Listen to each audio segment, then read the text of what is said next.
Y de hecho les dice que calladitos se ven más bonitos y que si no entienden, pues entonces los va a azotar. Y termina pues sí dándole de guamazos ahí como a Jesús.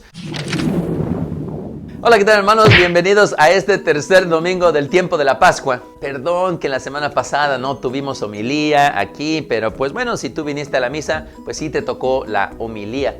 Pero bueno, felices Pascuas de Resurrección. Espero que la semana pasada todos hayan ido a misa, hayan vivido el domingo de la Divina Misericordia. Y ahora entramos a este tercer domingo de la Pascua, donde seguimos reflexionando sobre las cosas que hizo Jesús después de la resurrección y también de las cosas que hicieron los apóstoles después que ya, digamos, bajó el Espíritu Santo sobre de ellos y fueron personas totalmente diferentes. La primera lectura entonces nos viene de los Hechos de los Apóstoles, que ustedes se darán cuenta que durante la Pascua no leemos del Antiguo Testamento, sino más bien leemos del Nuevo Testamento, ambas de las lecturas. Y dice que el sumo sacerdote reprendió a los apóstoles. Así como cuando se te apaga el comal y lo tienes que reprender, pues así también el sumo sacerdote los reprendió. Y no hablo de encenderlos literalmente en el fuego, sino que reencendió en ellos ese amor por Jesucristo. Y de hecho les dice que calladitos se ven más bonitos y que si no entienden, pues entonces los va a azotar. Y termina pues sí dándole de guamazos ahí como a Jesús. Y los apóstoles terminan bien contentos.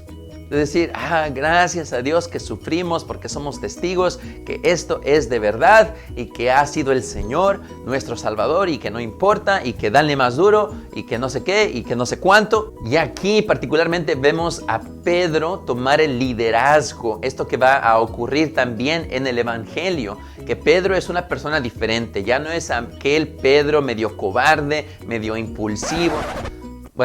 Bueno, sí, sigue siendo impulsivo, pero como que ese miedito ya se le ha quitado. O sea, está hablando con el sumo sacerdote, el mismo que condenó a Jesús. Está hablando en el Sanedrín, en el mismo Sanedrín donde se paró Jesús y lo bofetearon. Ahí mismo están parados los apóstoles y dicen, pues así como los Avengers, que venga el que venga, ¿no? Esta primacía de Pedro o este liderazgo de Pedro es lo que nos muestra los Hechos de los Apóstoles, pero esto ya está establecido inclusive en los Evangelios. Muchos conocerán donde Jesús le da las llaves a Pedro para que él pueda atar y desatar, para que él pueda perdonar y no perdonar. Y en este Evangelio que vamos a escuchar el domingo también va a haber una confirmación de lo que Dios quiere para Pedro y para su iglesia. Entonces, pues mientras los apóstoles estaban pescando y curiosamente no pescaron nada, esta es la segunda vez que nos damos cuenta de que los apóstoles no eran muy buenos para esto de la pesca. Qué bueno que el Señor se los llevó para pescar otra cosa que no fueran peces porque pues no agarraban nada. Entonces Jesús les dice, oigan muchachos, tiren la red para el lado derecho. Yo creo que los apóstoles dijeron, oh, sí es cierto, no lo hemos tirado para el lado derecho, ¿verdad? Todo el tiempo hemos echado para el lado izquierdo. Mira nomás, qué idea tan brillante. O sea, no, yo creo que los apóstoles estuvieron tratando del lado izquierdo y del lado derecho, de atrás y de adelante, y pues nada de nada.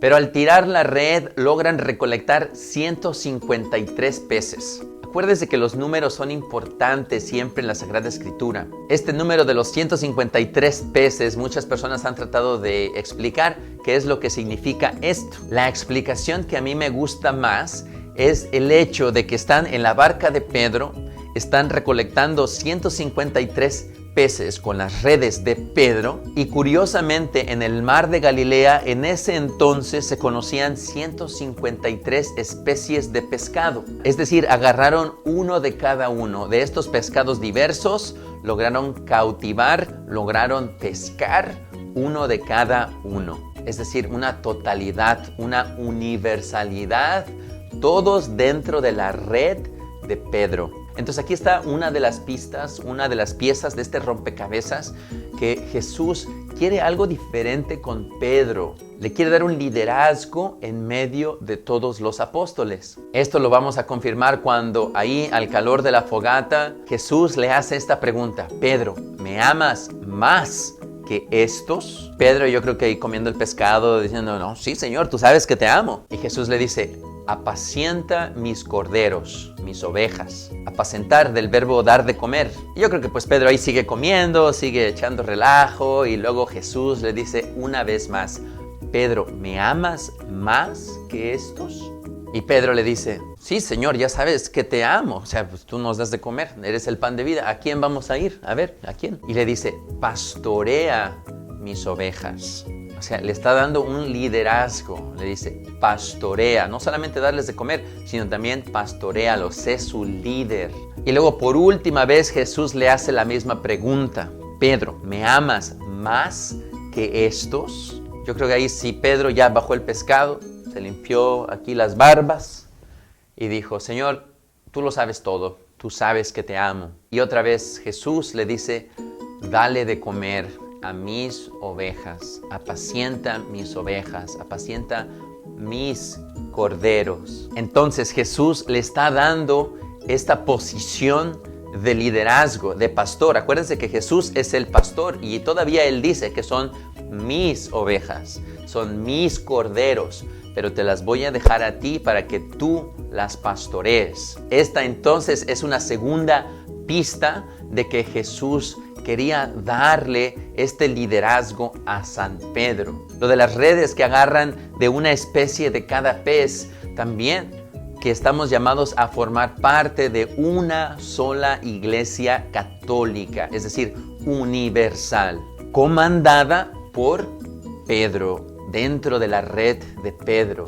Y aunque parece que esta red se va a romper debido a tantas cosas que han atacado a la iglesia católica, aún no se rompe, porque tiene la promesa de que el Señor estará con su iglesia hasta el final de los tiempos. Entonces, hermanos, deberíamos de regocijarnos muchísimo de pertenecer a la iglesia de Cristo, a la iglesia de San Pedro, a la única iglesia universal católica que el Señor quiso instituir y que hoy en este evangelio vamos a escuchar. Que la Santísima Virgen María, entonces, Madre de la Iglesia y Madre nuestra, nos ayude a ser fieles miembros de la Santa Iglesia Católica. Que el Señor Todopoderoso los guarde y los bendiga. Amén. Adiós.